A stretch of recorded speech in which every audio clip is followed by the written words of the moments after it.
venez d'entendre dans notre podcast sur les facteurs qui peuvent influencer votre investissement que prendre de sages décisions en matière d'investissement requiert beaucoup d'informations, de connaissances et d'imagination.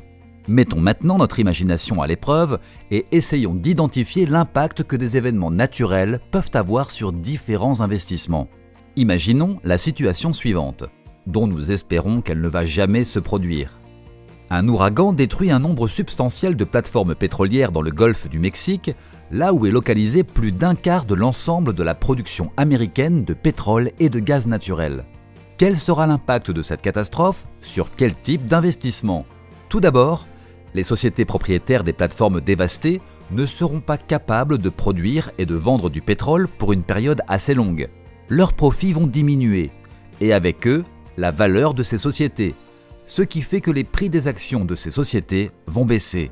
Les sociétés d'assurance et de réassurance qui devront indemniser les sociétés pétrolières pour les dégâts subis verront elles aussi leurs profits diminuer, de sorte que la valeur de ces sociétés ainsi que les cours de leurs actions vont régresser également.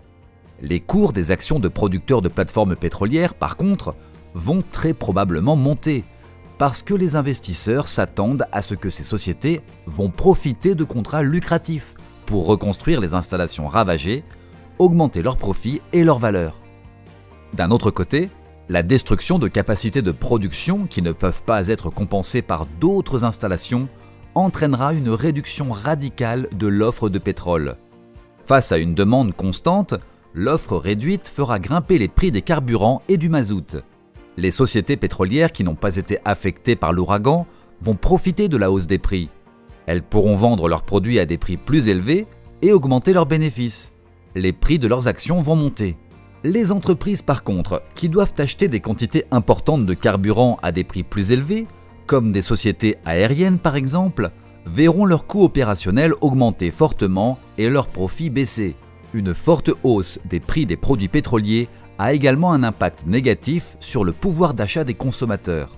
Ceux-ci doivent dépenser une partie plus importante de leurs revenus disponibles pour des carburants et du gasoil de chauffage. Et il leur reste moins d'argent pour acquérir des biens de consommation, de sorte que le chiffre d'affaires, les bénéfices, la valeur et les cours des actions des sociétés productrices de biens de consommation vont probablement baisser.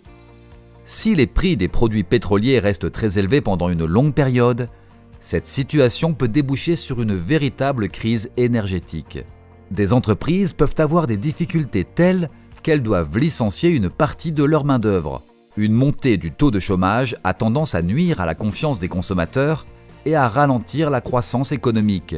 Ceci va amener les investisseurs à anticiper une baisse générale des bénéfices et des valeurs des entreprises.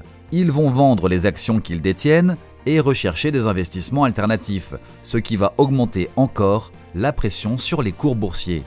Ceci n'est certainement pas une liste exhaustive de tous les effets qu'un seul événement, dans notre exemple un ouragan, peut entraîner.